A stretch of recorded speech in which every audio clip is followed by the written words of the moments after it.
Todo mundo pergunta, mas como é que você veio parar, né? Você é designer, como é que foi esse roadmap até você chegar em marketing e comunicação? Eu falei, eu era designer nesse setor de mergulho. Aí a história fica mais complexa ainda, né? Eu falei assim, cara, como assim? Da onde veio esse caminho? E eu tinha um amigão meu que eu dei aula de mergulho pra ele, alguns cursos, a Maurício Zerilo, um cara genial. Esse cara falou assim, pô, tem uma posição aqui naquele cara que acho que tem a ver com você. Eu falei, cara, eu sou gestor de mergulho, designer, tipo, o que vocês estão fazendo aí, né? Ele falou, não, o designer tem um pensamento de solução de problema interessante e tal, cara, gestor de mergulho se comunica bem. E eu fui pra lá, eu lembro que no dia da entrevista ele me ligou e falou assim, cara, você tem camisa?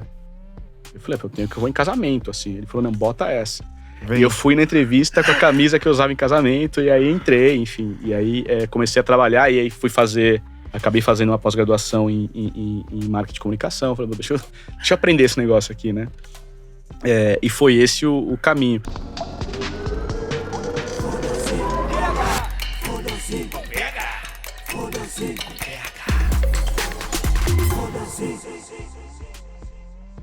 Estamos de volta com mais um Foda-se 360 aqui na Pod 360. Hoje tá diferente, estou sentado ao lado do ladinho, Davi. Que novidade. Tudo certo, Chico? Tudo ótimo. Hoje, puta que pariu, já... Foi bem de viagem? Foi ótimo, esse Réveillon maravilhoso. E você? Ótimo, também maravilhoso. A gente tá aqui recebendo hoje o Renato Haramura. Você foi muito bem, Davi. Tá certo, né? Tá certo. Chupa. Um convidado ilustre hoje pra começar o ano muito bem. Acabamos de ter a Sara, agora o Renato. Um dos maiores nomes do maior banco do Brasil. Do mundo. Do mundo. Foda-se. Foda-se. Do mundo. Então, a gente não traz pouca coisa aqui não. Davi. Exato. Renato, seja bem-vindo, tudo certo, cara? Legal, tudo certo. Eu já fiquei aliviado que você falou palavrão. Eu falei assim, cara, eu tenho uma dificuldade enorme de me comunicar sem Olha palavra. atrás de você aí. Mas eu falo assim, foda-se, né? É. Pô, então tô em casa, posso falar o que eu quiser. Tá liberado. Deve falar. A gente gosta muito quando a gente escuta essas palavras. E é engraçado que todo mundo fala, a gente traz um pessoal meio, não, trabalho em tal local, não sei o quê. Posso falar palavrão? A gente fala, cara, olha ali, ó. Foda-se. Tem que falar, o objetivo é falar. Aí tava o Fábio Luciano, veio aqui, né? As primeiras frases dele foram vou logo começar falando. Eu adoro falar, foda-se, vai tomar no cu. Gente, começamos bem, então. Tá tudo certo. Sensacional. Davi, a gente tá comecinho do ano, mas não dá pra esquecer. A gente quer ouvir a história do Renato e tal, mas pra dar só um overview do que vem por aí, Copa do Mundo acabou de acontecer, você tava no Catar, você que tava contando pra gente que o Itaú tá 14 anos na seleção. Conta um pouquinho pra gente só como foi a experiência de viver um ciclo de Copa, um pedaço de Copa. Você que esteve no Catar junto com a nossa seleção, como é que foi essa experiência, Renato? Acho que foi uma experiência incrível, cara. A gente tá numa Copa e tá junto com a comissão técnica, tá junto no hotel da CBF, você viver aquele momento é absolutamente incrível. Então você imagina, Copa já é um momento que todo mundo fica muito envolvido. Putz, você tá ali no centro, vendo o que tá acontecendo, vendo a reação dos jogadores, vendo a ansiedade da comissão, as decisões deles, vendo os treinos. É um envolvimento incrível. E a Copa, especificamente do Catar, tem uma particularidade. Foi a primeira vez que eu fui à Copa, eu tive na Copa do Brasil aqui, mas foi muito particular pra gente. Foi uma situação de... Eu ia pro estádio e voltar pra casa, né? Então você não tem aquela sensação de estar na Copa. A do Catar teve uma coisa interessante que cara, o Catar é muito pequeno, né? Então os estádios estavam a uma hora e meia de distância um do outro. Então não tinha aquela coisa de viajar, o jogo tá acontecendo lá não sei aonde, depois não sei o quê. Não tinha essa história de jogar em Porto Alegre e em Manaus. E em Manaus, né? Tudo acontecia muito perto, então significava que toda a Copa tá acontecendo praticamente em Doha. Então você ia lá no Souk Waqif, que é o mercado dos caras, um dos pontos turísticos. Cara, você andar ali e você vê todas as nações ali. Isso é legal. Com as camisetas. E tinha jogo, o pessoal gritava. E num clima muito amigável, assim, sabe? Então a gente se cruzava com o argentino, com o uruguaio, com todo mundo. E os caras, Brasil! E tirava foto e abraçava. Eu lembro do dia que a gente... no jogo de Camarões, né? A gente no dia seguinte, tava no sábado no Souk Waqif. A gente ia abraçar, abraçando uma torcida do Camarões, tiramos foto dos caras, não sei o quê. Vai, parabéns, que legal. Então, essa sensação de estar todo mundo, da Copa tá acontecendo numa cidade praticamente... É uma situação muito particular e muito emocionante. E viver o dia a dia da seleção, né? Então, a gente conversou um pouquinho ali de que cara, a gente acaba tendo uma visão do que tá acontecendo que não necessariamente é o que os caras estão sentindo ali, né? Na concentração. O nível de concentração dos jogadores, eu fiquei particularmente muito impressionado. O quanto os caras estão dedicados, estão focados, né? Então a gente tem essa visão de que, pô, o jogador da seleção brasileira, o cara são superstars. Naturalmente os caras são superstars, mas você vê que o cara tá ali, aquela emoção de estar ali defendendo o país na Copa do Mundo tem um tremendo significado para esses caras, assim. Então você vê Neymar, Richarlison, esses caras todos, que a gente tende a achar que esse cara não tá nem aí para o que tá acontecendo. Os caras estão super focados, meu. E você se envolve nisso, né? Uhum. Então, a derrota da seleção, eu, graças a Deus, não tava lá, porque se eu tivesse lá, ia ser... o pé frio. Eu não sou o pé frio e não queria ter vivido aquilo naquele ambiente com toda aquela emoção envolvida. Mas, pô, eu tava aqui em casa, pô, eu chorei. Eu sentei no chão e fiquei olhando a televisão sem ver o que tava passando ali, sabe? Você fala, cara, que alucinante. Aí você imagina o cara em campo ali, a sensação que aquele cara tá tendo naquele momento... você se conecta num nível diferente, assim. Então isso é uma experiência impressionante mesmo. E como que é pensar isso na jurídica? Como que você monta a estrutura e como que você estava lá, tirando um pouco o crachá do Renato e se impondo do Itaú? Como é que é isso? Antes da Copa, estava contando um pouco que a galera do Itaú foi também para Turim gerar um conteúdo, depois chegou lá. Vocês pensam em algum jogador, às vezes, para ser a imagem ou a seleção já é o máximo, então vocês têm alguns jogadores para utilizar. Como que é esse trabalho de 14 anos de Itaú e seleção brasileira? A gente sempre se posicionou em representar a torcida, né? Porque a gente acha que é a grande conexão que as pessoas têm, é torcer pela seleção brasileira, é essa emoção de estar perto, de justamente viver esse momento da seleção estar lutando lá para defender a camisa, coisa e tal. Então tá lá, a nossa intenção de ir lá foi viver exatamente o ápice do que significa isso. O que é o ápice de você estar junto com a seleção? Aquele momento é o que qualquer brasileiro queria estar, era estar ali e ver aquilo acontecendo. A gente falou, pô, a gente no Itaú, você precisa presenciar isso, precisa entender como que você replica essa visão, como é que você replica essa sensação, como é que você conta essa história, para que a gente consiga ser o conduíte de todo brasileiro, de alguma maneira, viver aquilo, né? A equipe que estava lá com a gente, foi a primeira vez que essa equipe, todas as pessoas, eu incluso, que estávamos ali vivendo aquele momento de Copa do Mundo, mas a gente estava ali para entender, cara, como é que a gente conecta isso? Então, como é que a gente conecta o jogador passando ali no treino, falando com a família, mostrando o que está acontecendo, e a gente replicou nos nossos canais internos, principalmente, aquela história acontecendo. A gente tinha uma situação bem particular que a gente teve que lidar, que são dois momentos que estão acontecendo ali. Tem o momento FIFA World Cup, que a gente não é patrocinador, a gente não pode em nenhuma circunstância usar esse termo ou assets da Copa, e tem a seleção brasileira. Então, quando você está lá em Doha, 90% dos ambientes onde a gente está com a seleção brasileira é um ambiente da FIFA. Então restringe muito a nossa capacidade de gerar conteúdos ali. Enquanto que Turim não. Turim é um momento 100% seleção brasileira. Perfeito. E todo o conteúdo que você gera ali, você pode tranquilamente usar. Mesmo no CT da seleção, que tem a oportunidade de ver os treinos ali, você vê que ele está todo ambientado com o momento Copa do Mundo, tem o símbolo da FIFA, tudo mais. Então mesmo ali a gente não pode gerar conteúdo que apareça aquilo. Então Turim pra gente foi uma oportunidade importante. Mas o objetivo que a gente de estar lá é pra isso, é pra presenciar esse... Cara, qual que é o ápice dessa relação? Como é que a gente replica isso pras pessoas? Né? Aqui, a nossa ativação foi bem focada na música, que é a forma de celebração e de se conectar. Ir lá, entender e gerar alguns conteúdos. A gente teve alguns clientes que foram pra lá e a gente viabilizou acessos aos jogos e aos treinos, principalmente. Mas a gente tem toda a nossa lógica de patrocínios, não só da CBF, mas de todos eles. Você tem que entender o que está acontecendo, você tem que entender o que você está falando, né? Se você não entende o que é aquele patrocínio, qual é aquela conexão, a chance de você fazer alguma coisa que está desconexa, que não é aquilo, é muito grande. A gente chama, entre nós lá, do efeito Tsukita, sabe? De você quer fazer parte de algo que você não é, claramente. Exato. Né? Então, contudo, a gente tem feito muito isso. A seleção brasileira é um que parece mais fácil de se conectar, porque todo mundo, né? Ainda mais em tempos de Copa, todo mundo é técnico, todo mundo sabe tudo de futebol, né?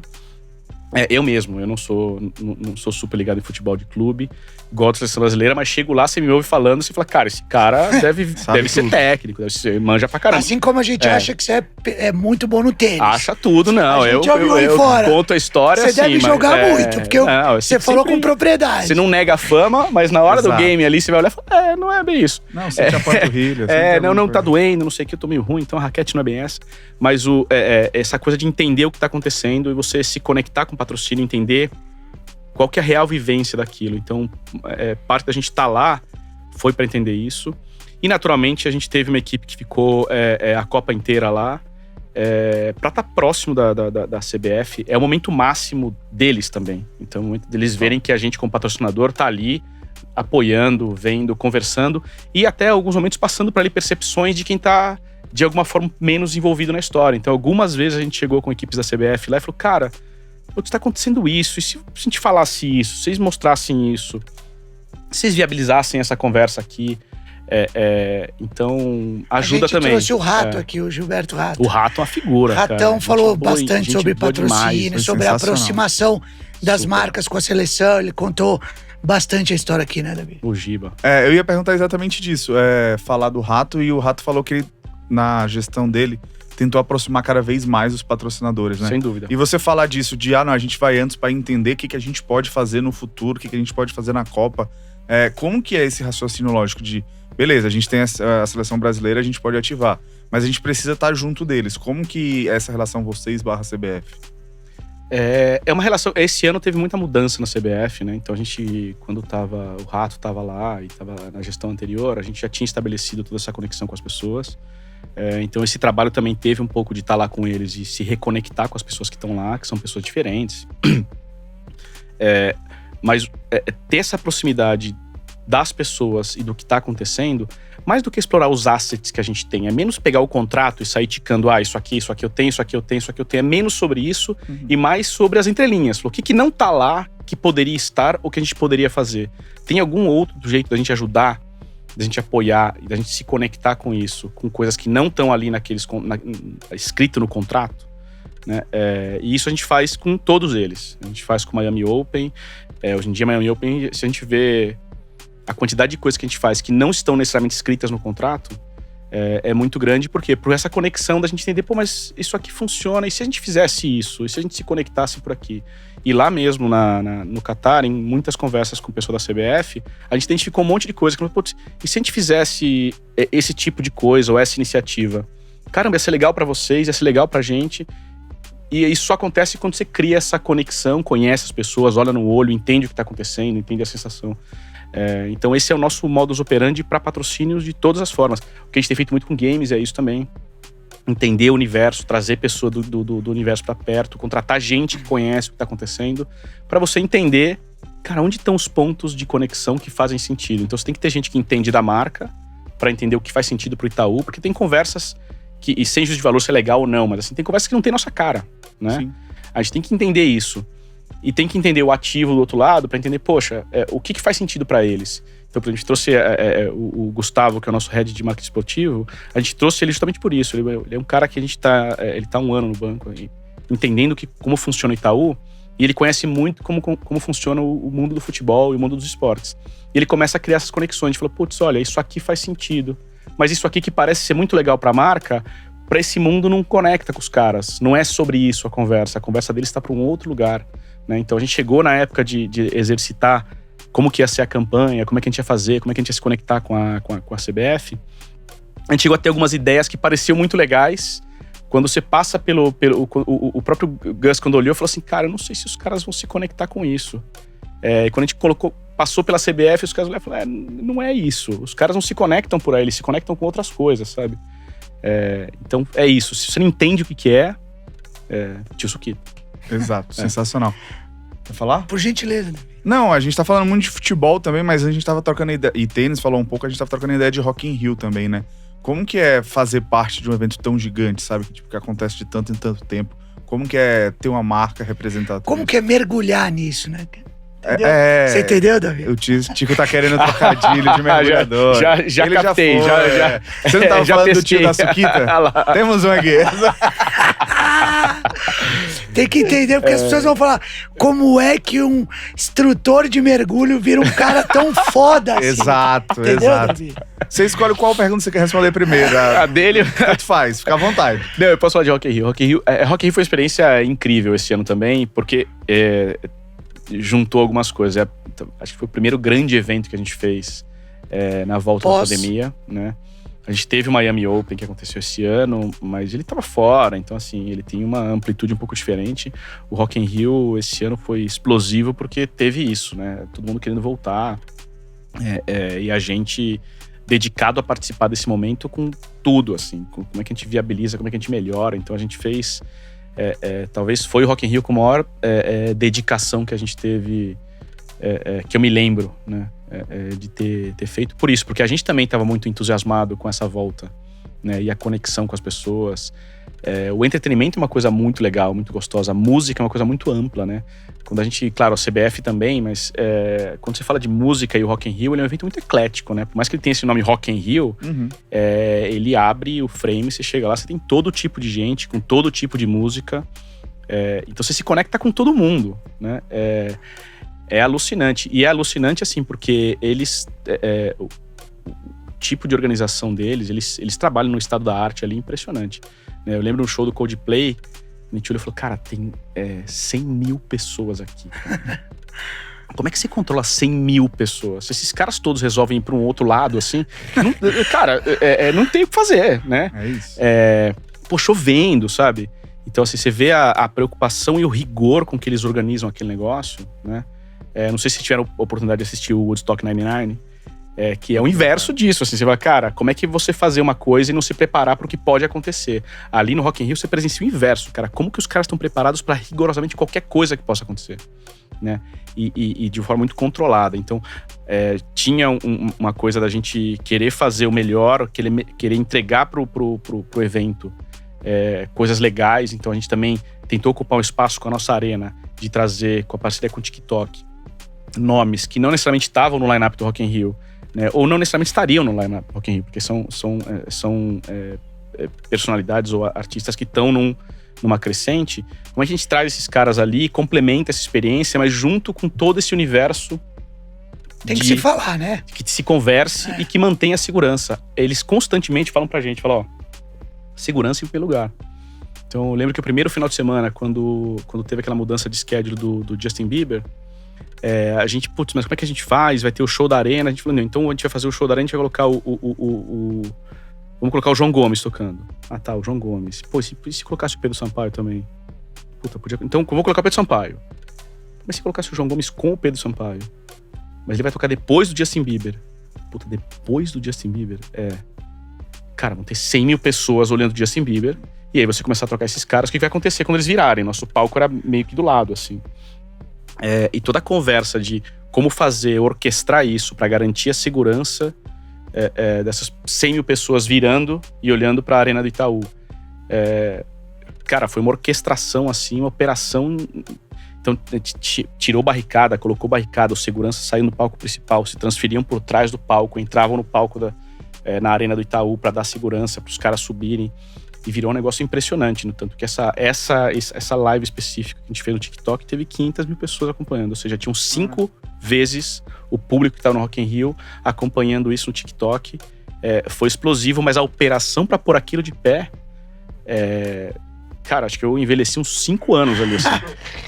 De conversa com Medina, não, aí não dá, aí a equipe de segurança e muda, e o palco Sunset que entra depois, como é que funciona? Não baixa, não sei o que, vai, a equipe entra, tem que ser no schedule, vai estourar o tempo, não estoura o tempo, aí estourou o tempo, o pessoal do Rock in Rio ficou louco, a gente estourou o tempo. Não, mas na verdade o pessoal tava ali de segurança falando que podia rolar porque o outro palco não tava pronto ainda. Nossa. Cara... gastamos uma vida. Adrenalina boa. Adrenalina boa. Mas muito legal, porque você vê que funciona, né? E no festival de rock desse tamanho, nada é trivial, né, cara? Tudo tem que ser muito bem orquestrado. Mas é impressionante você ver uma equipe funcionando de forma sincronizada, sabe? Quando você tá olhando e fala assim, alguém tem que fazer aquilo. Daqui a pouco aparece alguém que faz aquilo. E aí você vê que parece uma operação, a forma de gestão parece uma coisa meio de enxame de abelha, assim, sabe?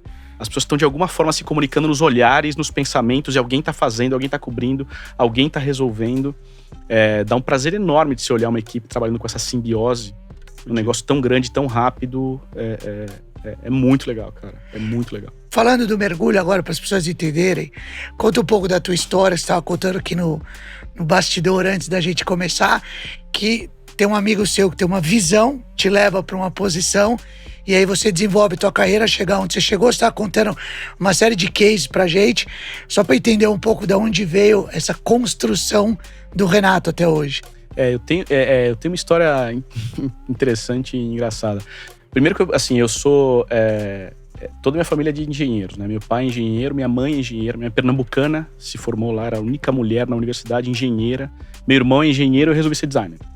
Então, assim, eu fui completamente outro lado, foda-se, tipo, vou pro outro lado lá. Mas minha casa é toda de engenheiros. Meu pai de origem japonesa, então é uma lógica muito mais cartesiana. E eu fui para um lado um pouco diferente, então já dá uma complementariedade, já vira um cara com a cabeça um pouco diferente. E essa história que eu comentava, todo mundo pergunta, mas como é que você veio parar, né? Você é designer, como é que foi esse roadmap até você chegar em marketing e comunicação? Eu falei, eu era designer nesse setor de mergulho. Aí a história fica mais complexa ainda, né? Eu falei assim, cara, como assim? Da onde veio esse caminho?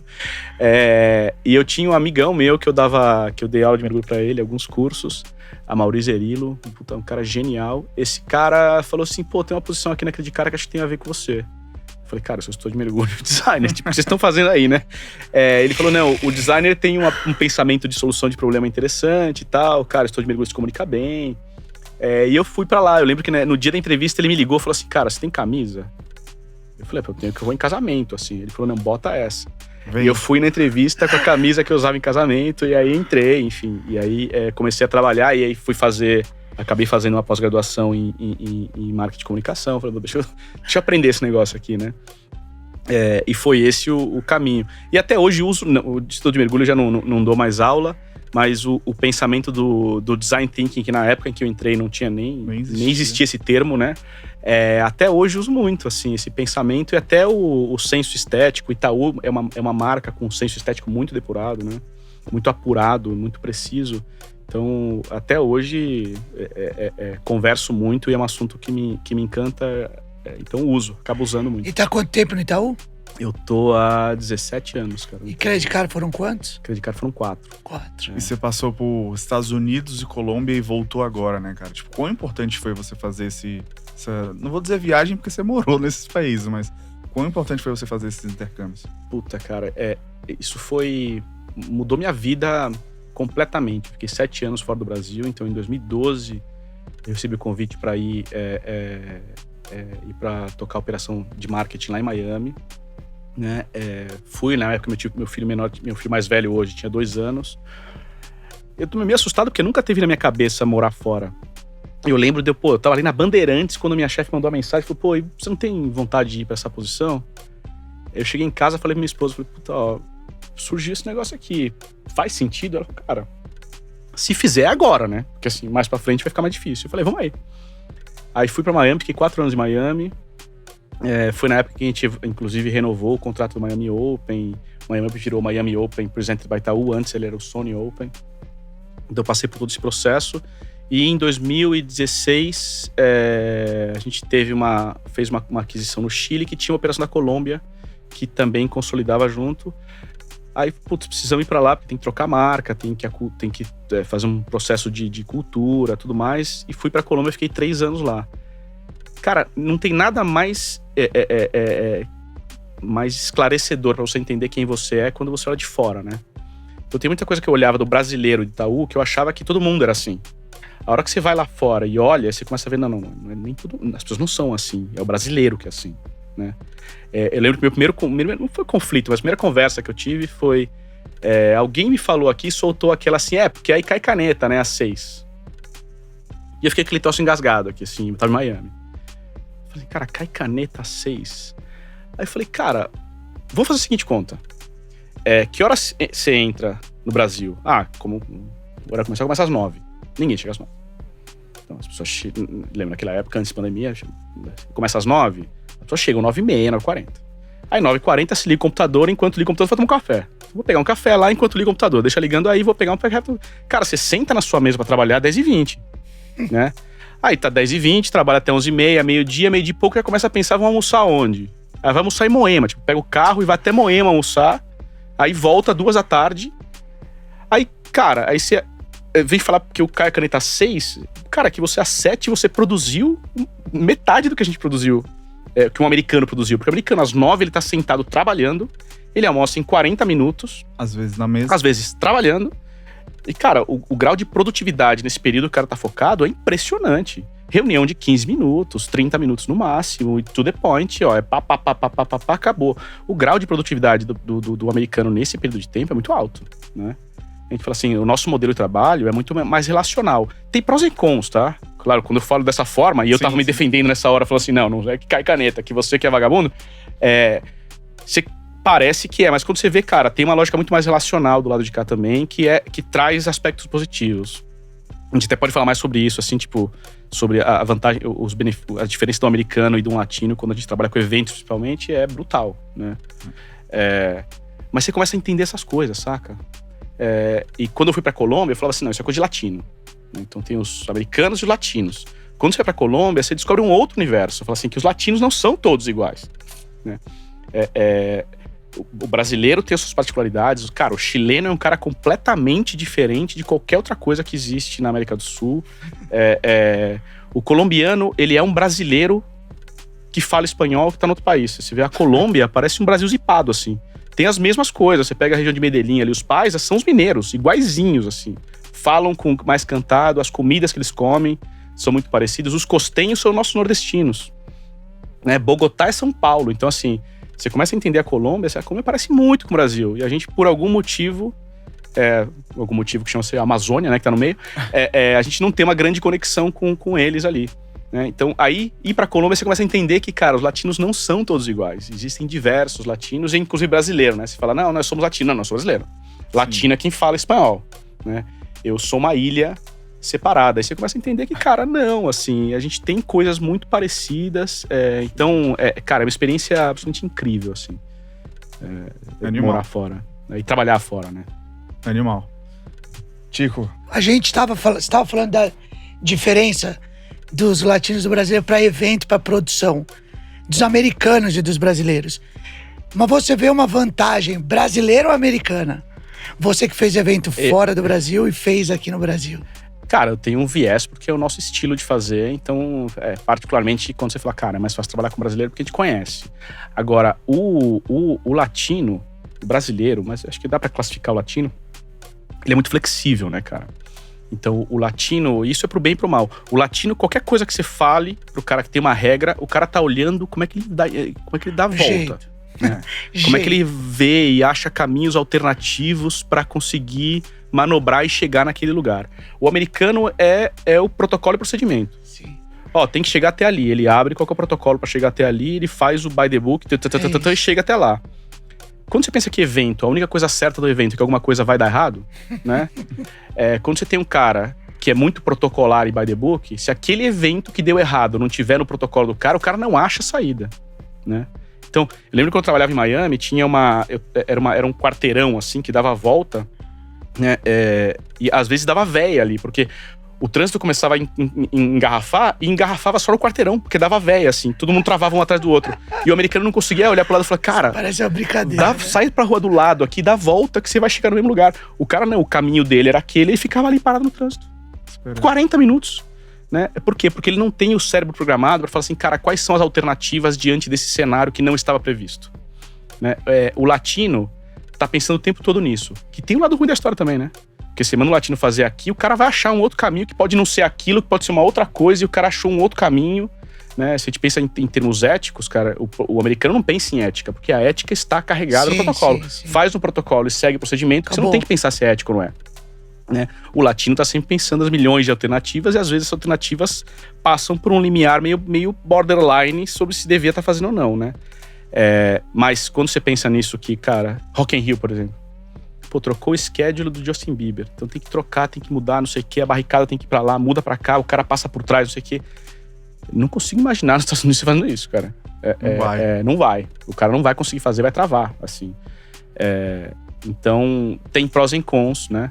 Por outro lado, quando você vai num evento nos Estados Unidos, você vê em termos de infraestrutura, cara, não tem puxadinho, né? É tudo... Pô, eu lembro que nosso stand que a gente fazia no Miami Open, ele era chumbado no chão. Assim, o cara cavava um pilar no concreto, assim, e cravava e chumbava o stand no chão.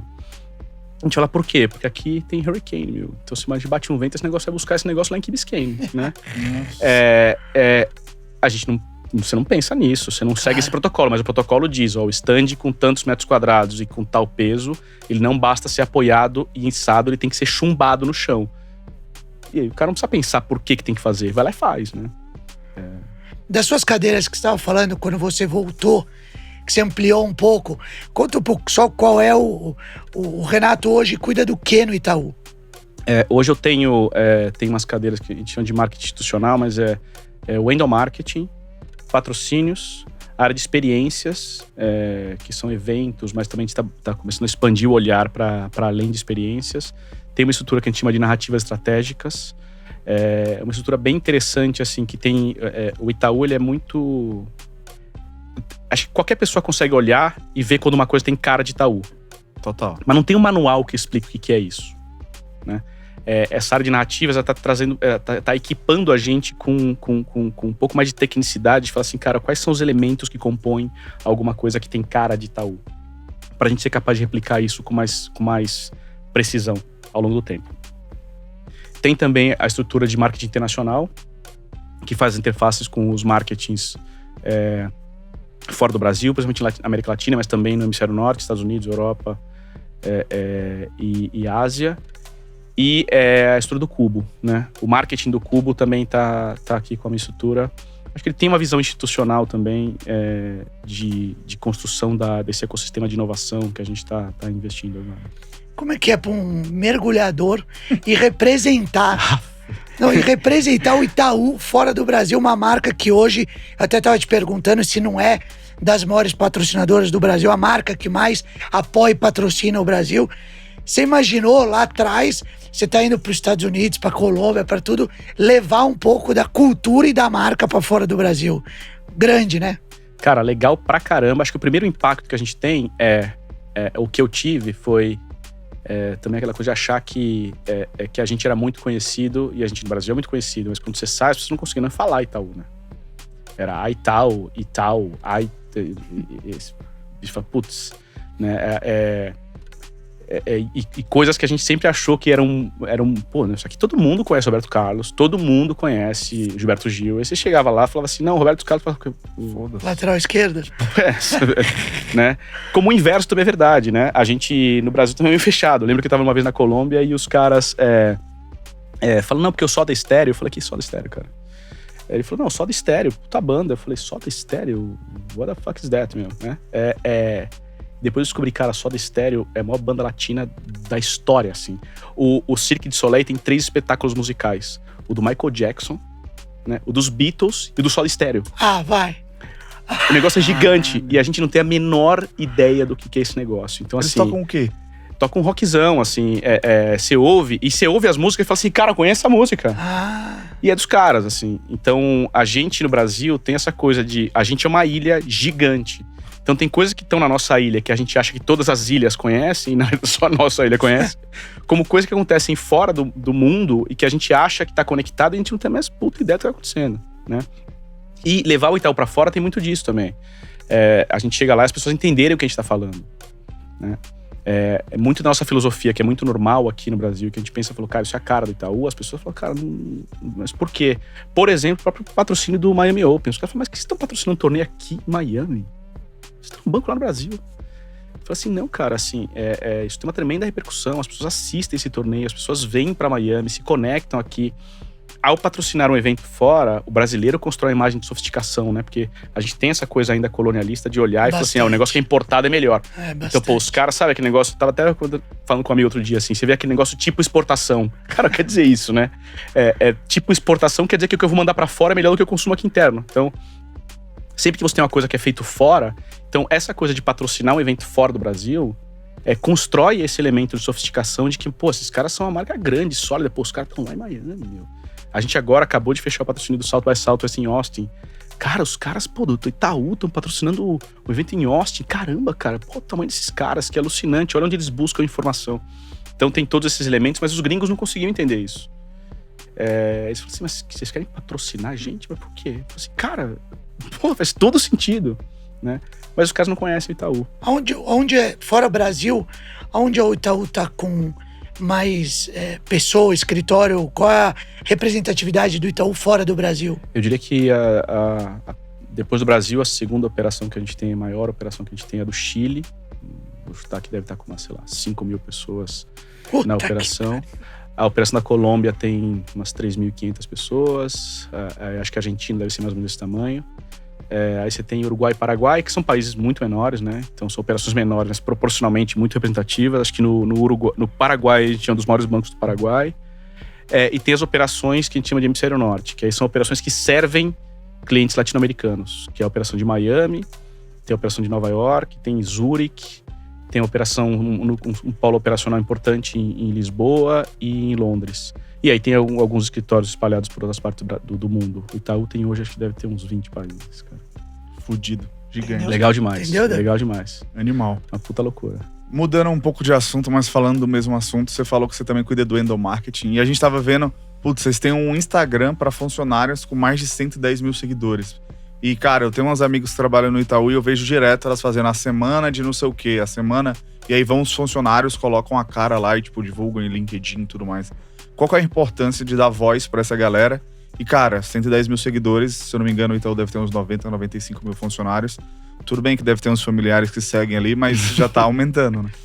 Não, sem dúvida. Essa foi uma mudança de premissa super importante, aconteceu na pandemia. Então, assim, tem uma parte importante que foi uma visão da gente fazer um pouco diferente, mas tem um pouco a necessidade e a mãe de toda a criatividade, né? Então, assim, a hora que apertou, a gente falou, putz, a gente vai ter que enfatizar ou vai ter que mudar a forma de se comunicar com nossos colaboradores. A gente criou uma área com um pensamento de comunicação.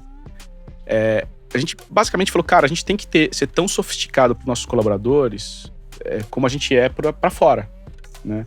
Então eu lembro que no começo de 2020, quando eu voltei, eu falei assim, cara, acho estranho a gente ter, para fora a gente ter uma máquina de marketing muito sofisticada, e quando você olha para dentro, puta, ela tava, sei lá, 10, 15 anos para trás do que a gente fazia para fora.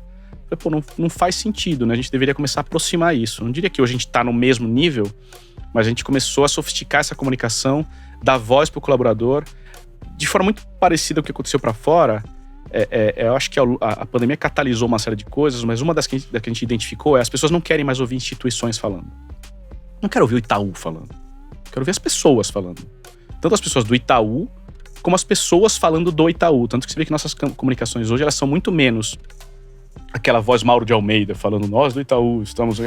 E é muito mais as pessoas falando entre elas sobre alguma coisa em que o Itaú está inserido nessa conversa. A gente falou que as pessoas querem ouvir outras pessoas. Isso vale para dentro também. A gente antes tinha o comunicado institucional do comitê executivo. Cara, quem que é comitê executivo? O comitê executivo é entidade, assim. Vamos começar a tirar essas instituições e começar a colocar as pessoas falando? Então, pô, vamos começar a colocar o Milton, que é o nosso CEO, falando. Na verdade, começou com o Cândido lá, mas vamos começar a colocar os executivos falando, né? E com mais verdade do que precisão. Antes a gente falava, pô, o presidente vai falar. Cara, escreve roteiro, 45 pessoas revisam, o cara revisa, a gente vê, põe no prompter, lê exatamente o que dá no prompter, não é uma vírgula.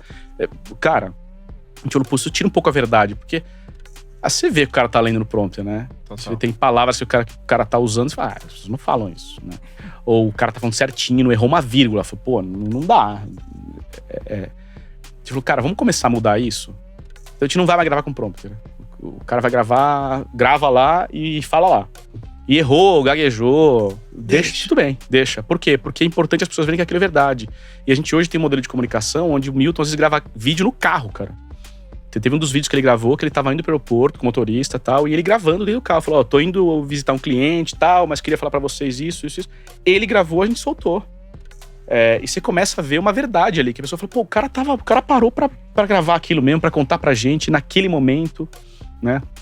E isso começou a permear toda a comunicação. A gente falou, por que agora, por exemplo, te lançou um modelo, um videozinho que chama Itaú em 1 minuto?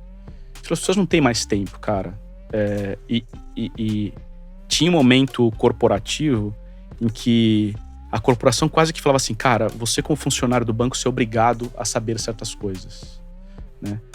Cara, o mundo não é assim, né? O brasileiro é obrigado a saber tanta coisa que não sabe, né? Você tinha que saber o que os políticos estão fazendo antes de votar neles, você tinha que saber suas finanças, você tinha que saber um monte de coisa que a gente, cara, não dá pra viver sem isso, então você segue a vida sem saber. As pessoas são assim. Então, a nossa comunicação não basta você mandar um informativo. Você tem que criar uma desejabilidade pro cara querer ver aquilo. E esse tal 1 minuto, a gente falou assim, pô, ao invés de ficar mandando 45 e-mails pro cara sobre o que tá acontecendo, vamos fazer um vídeo de 1 minuto, em 1 minuto a gente conta tudo o que aconteceu na semana anterior? Puta, vamos. E então, hoje, toda segunda-feira tem o Itaú 1 Minuto, que conta tudo o que aconteceu na semana anterior. E esse Itaú 1 Minuto é gravado por funcionários. Então, toda semana a gente seleciona 2 funcionários e eles gravam o Itaú 1 Minuto.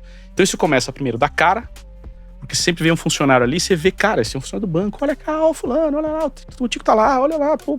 Então, você começa a se conectar e ver, começa a dar as pessoas começam a ver a diversidade, né? Porque quando você se institucionaliza, você não vê quem são as pessoas. Ou mesmo quando você vai nos executivos, cara, você vê um recorte de diversidade muito específico dos executivos do banco. Quando você começa a criar esses canais que você mostra às pessoas começam a ver o banco que ele é mesmo. Então, pô, a gente já fez um Itaú 1 Minuto em Libras. Então, eram 2 deficientes auditivos que ele fazia o Itaú 1 Minuto falando em Libras, né? Cara, você começa a ver essas pessoas acontecendo no banco, você começa a entender que o banco é formado por muito mais do que simplesmente os executivos naquele retrato demográfico ainda bastante enviesado, né? Então, isso cumpre muitos motivos. E quando você... Pô, o Renato gravou o Itaú 1 Minuto. Cara, todo mundo que me conhece vai querer ver aquele dia. Uhum. Pô, vai ter o Renato vai falar lá, não sei o quê. Então, o meu ecossistema também se conecta. Então, você começa também a usar uma lógica de influências que a gente tem usado muito pra dentro. Né, onde pô, galera, assiste lá, ó. Esse é o vídeo que eu gravei essa semana. Então, eu já conto pra todo mundo. Você já cria uma rede, as pessoas querem ver e você começa a proliferar. Então, assim, acho que é uma forma mais humana de se conectar, sabe? E a importância é que, cara, a cultura acontece aí, né? Como é que o nosso funcionário trata o cliente? Da forma que ele é tratado. Então, a hora que você trata ele e você mostra o jeito que é a cultura, ele replica aquilo, né? E hoje, no momento que as pessoas já não interessa mais o produto final, me interessa como ele foi feito. A história, né? A história, né? Isso faz muita diferença. Tipo, a gente pega lá 20 anos atrás, se esse tênis era feito por trabalho escravo, né, eu tava nem aí, tipo, compra o tênis aí. Hoje em dia, essa história não funciona mais, né? Cara, eu quero saber a cadeia produtiva que me levou a esse produto. Então, aquele cara que me atende ali na agência, ou que me atende um comercial que atende a minha empresa, ou o BBA, cara, já não importa mais o produto que ele me oferece. A cadeia de como aquilo funciona é importante. Se esse cara é bem tratado, se esse cara é feliz, se essa empresa é legal com os funcionários, isso faz diferença. Aí esse canal começa a dar visibilidade, que é o que a gente em algum momento questionou. A gente tinha um cuidado com o @tubers, que é o nosso perfil do Instagram, falando isso só para funcionário. Eu falei assim, cara, aqui não tem essa barreira mais, né? De pra dentro e pra fora. É até ruim quando tem essa barreira, porque parece que você faz uma coisa pra dentro e pra fora. Deixa as pessoas olhar na cozinha, meu. Não tem problema, né? Animal. Não, isso é muito bom, até porque muita gente fala que a pandemia deu uma acelerada nisso, das relações, né? De fato, isso ficar muito evidente. E você falou que uma dos pilares do teu guarda-chuva tá a parte de experiência. Que hoje a gente está ouvindo muita gente falar que isso vai fazer muita diferença nos próximos anos. De tudo que você está falando, assim, dessa parte de experiência, de relações humanas e tudo mais, o que você está vendo para 2023? Tá começando agora. Nossa ideia aqui sempre foi trazer pessoas muito foda e a gente ouviu boas histórias aí. O que você, /Itaú, estão construindo como drive agora para esse ano? A gente ainda tá entendendo, acho que o mundo ainda não acertou, não entendeu exatamente como funciona essa coisa da relação do remoto presencial. A gente já começa a entender que esses caras vão conviver, né? Tem o remoto presencial, isso em modelo de trabalho, mas em tudo, né? O que você quer estar lá, o que eu quero ver de longe, o que eu posso consumir online. Aí você fala em estudo, a gente ainda tem muito a entender como o negócio funciona, modelo de trabalho tem muito a entender como isso funciona. Você tá como hoje?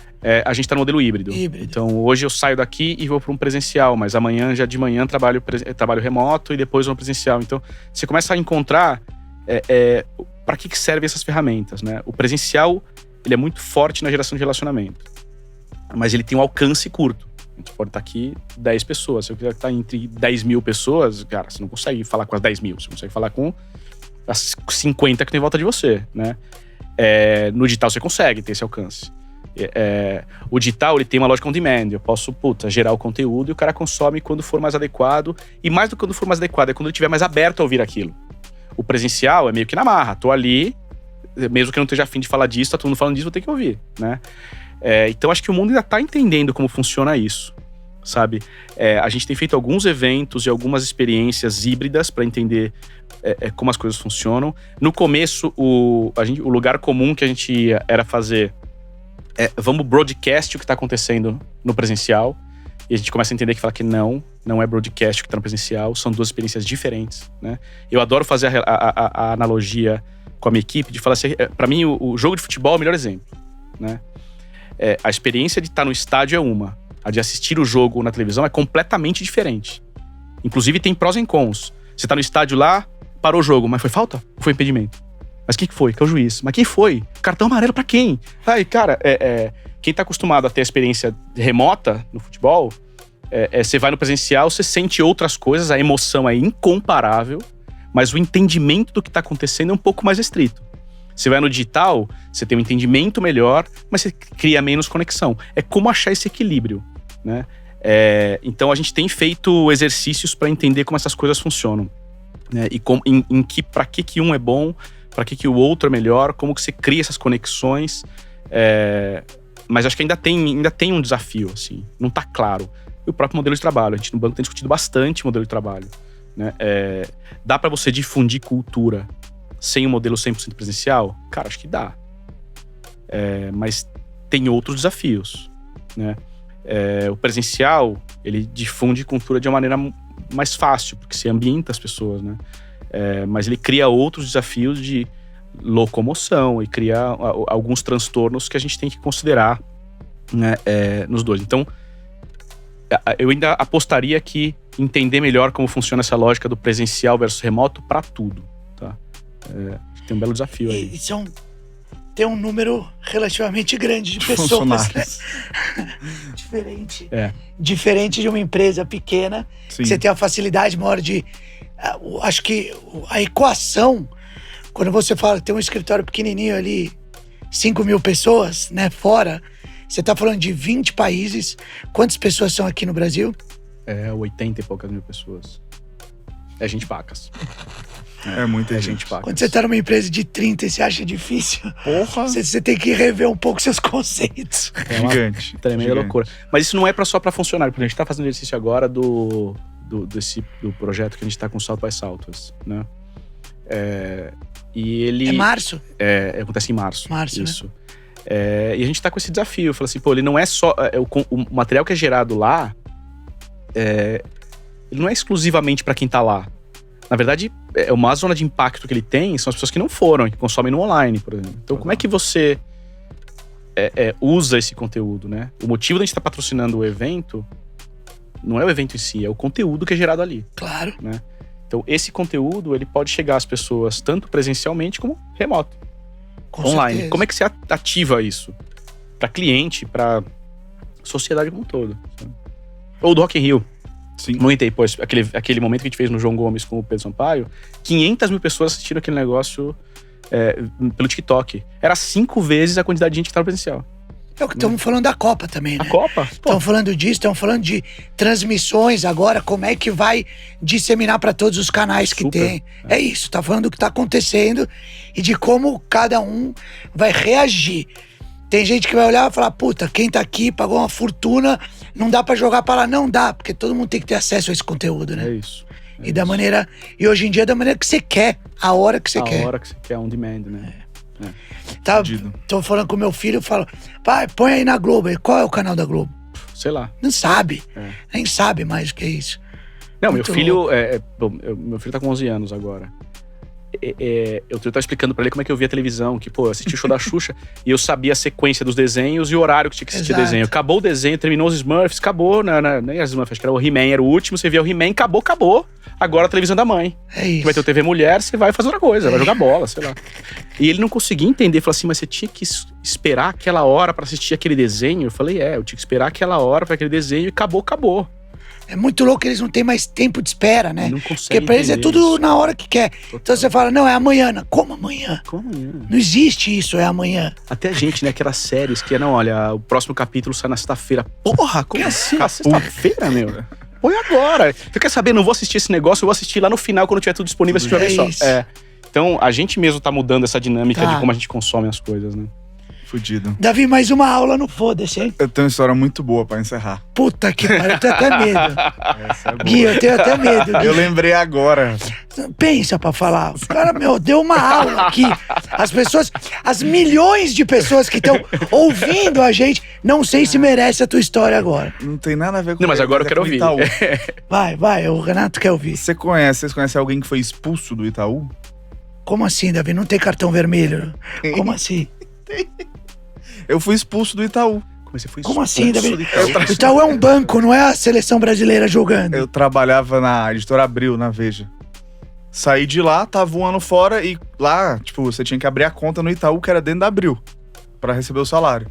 Beleza, abri a conta no Itaú lá, passei 4 anos trabalhando lá, saí, passei 1 ano recebendo, e aí, falava com a galera, falei, você saiu da Abril, como é que você faz? Não, é só ir lá e mudar, eles te ligam pra você mudar o banco, né, que você precisar ir lá na sua agência e tal, mas beleza. Aí um dia eu tô aqui, a me liga, seu Davi? Eu falei, sim. Então aqui é o gerente do Itaú, a gente queria avisar o senhor que a gente não tem mais interesse na sua conta. Ô, louco! Você pode vir retirar o dinheiro? Aí eu falei, o quê? Aí a pessoa, não, a gente não tem mais interesse em dar continuidade na sua conta. Eu falei, mas o que eu fiz, né? Por quê e tal? O cara, não, a gente só queria, você tem até tantos dias, segundo o Banco Central, pra você vir retirar seu dinheiro. Aí eu tive que ir lá na Abril, na época não tinha nada, a mulher me deu um envelope com dinheiro. Falou, muito obrigado. Que ano que aconteceu esse negócio? Putz, cara, faz mais de 10 anos. 10 anos, mais ou menos. Fui expulso. É Cara, isso. que loucura. Outros tempos, né? Mas o Itaú, ele tem uma inteligência que ele sabe quem tem que ficar e quem tem que sair. Fui expulso. Que loucura, cara. Que loucura. Ele Outros deixou tempos, o carro né? dele, Renato, no estacionamento. Não, isso é outra coisa. Anos depois, ele voltou, tinha um prédio. Em cima do seu carro. Não, ele bateram, é uma história longa, não vou contar. Não, agora. esse é o resumo. Tinha um prédio em cima do carro dele e não achou mais o carro. Eu deixei um carro batido no estacionamento do lado da editora Abril também. Aí mudei de trabalho e aí esqueci de voltar pra pegar o carro pra vender. Aí quando eu voltei pra lá, estavam construindo um estacionamento. Um prédio, desculpa. Onde era o estacionamento, estavam construindo um prédio. Tinha só o buraco e um monte de máquina. Você sabe por que ele tá em São Paulo? Cara, Porque o Ceará, que é o estado, ele expulsou ele de lá. Também expulsou Por isso que ele de tá lá. aqui. Foi. A gente teve que abraçar ele. Eu, Guilherme, Débora, Thiago, a gente abraçou ele, porque é bem difícil a relação aqui. Mas você voltou pro Itaú? Essa é a pergunta. Não voltei, me expulsaram? O que eu vou fazer lá? Outros tempos, volta lá. Me Volta expulsaram. lá. Eu tenho medo de ir lá, o pessoal falar, não, aqui você tá barrado. Você já tem. Você tá lá com um checkzinho e falou: esse cara não. Tipo entrar nos Estados Unidos, né? Depois que já não voltei, tô fora. Mas sabe que aí tem uma imagem, uma coisa dos bancos que a gente precisa, que também é foco do trabalho que a gente faz de mudar a forma, a imagem que a gente tem no imaginário das pessoas, né? De banco como mal necessário. O banco é mal necessário, né? O banco, a gente categoriza. Os bancos têm uma relação com as pessoas muito parecida com os hospitais têm com as pessoas, né? Tipo, você, cara, eu não quero ir lá, eu só vou lá se tiver alguma coisa muito azeda, muito ruim. E as pessoas olham o dinheiro como sangue, sabe? Dinheiro você não quer ver, não quer saber o que tá acontecendo.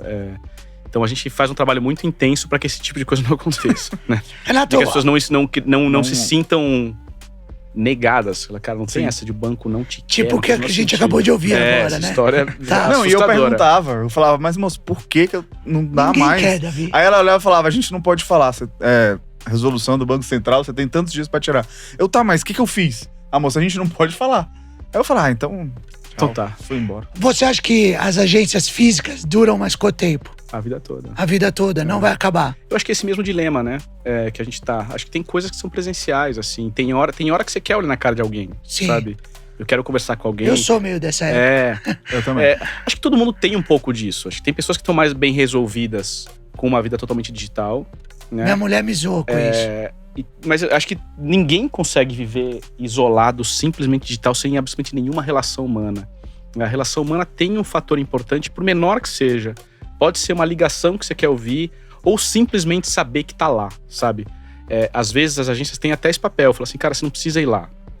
Mas eu saber que ela tá lá, se eu precisar, sabe? Quase com a rede de segurança do equilibrista. Sim. A minha meta é nunca usar. Isso, mas tá lá. Mas tá lá, né? Essas coisas de comprar a viagem inteira no digital, você tem um problema, quer mudar um negócio, você não tem com quem falar. Eu sou pré-histórico Eu nisso. quero ir lá, eu quero alguém que me olhe no olho e me entenda, escute a minha história. É isso. Ou às vezes no limite eu quero alguém que eu quero lá, eu quero xingar o cara e olhar no cara. Eu quero xingar na cara dele. Você não tem ninguém pra xingar, fudeu. Então você tem aquela sensação de humanizar e se conectar. Então assim, eu não acho que as agências vão desaparecer, cara. Acho que elas mudam o significado exatamente a discussão que a gente tava tendo aqui. É isso. O remoto é a relação do remoto com o presencial. A gente fala muito do digital, é uma palavra que eu particularmente não gosto, mas assim, que cara, as coisas são assim. Você não vai conseguir viver num mundo totalmente... E tem até um aspecto reputacional e de solidez, né, cara? Quando você fala... o Itaú tem mais de 4.000 agências. Cara... tem um ativo aí, tem um ativo ali, cara. Esse negócio não vai desaparecer, entendeu? Exato. Não vira pó. Exato. Porque assim, no limite você tem um ativo ali. Claro. E tem uma agência que tá ali, que tá a marca. E fora o aspecto de awareness de marca, né? O elemento que tem maior relação com awareness e conhecimento de marca. E nessas viagens para fora do Brasil, eu notei isso de forma muito evidente. São as agências. Você tá andando na rua, você vê uma marca do Itaú, aquilo no seu subconsciente começa a bater. Já ativa. Já ativa. Exato. Davi, uma aula. Sensacional. E se eu soubesse desde o início que você tinha sido expulso, eu conduziria de uma outra maneira. Você tinha que ter me contado isso antes. Isso. Você não falou isso. Eu esqueci, eu lembrei falando aqui, caralho, eu lembrei da história. Ainda bem, porque ele deu uma aula pra gente, senão ele ia te dar uma cutucada. Renato, muito obrigado pela tua presença. Muitíssimo obrigado. Cara. Uma aula pra quem tá ouvindo em todas as plataformas, graças a Pod 360. Fudido. Eu que agradeço, tremenda oportunidade, adorei o papo. Muito prazer bom. Enorme estar aqui com você. Daqui a pouco, quando você der mais um giro aí pelo mundo, você volta pra contar a história. Pô, tomara. Não tá na minha meta mais dar giros pelo mundo, acho que eu fiz a minha parte já. Mas sempre bem-vindo. Aceito todos os convites, adoro. Muito obrigado. Boa, valeu. Renato. Muito bom.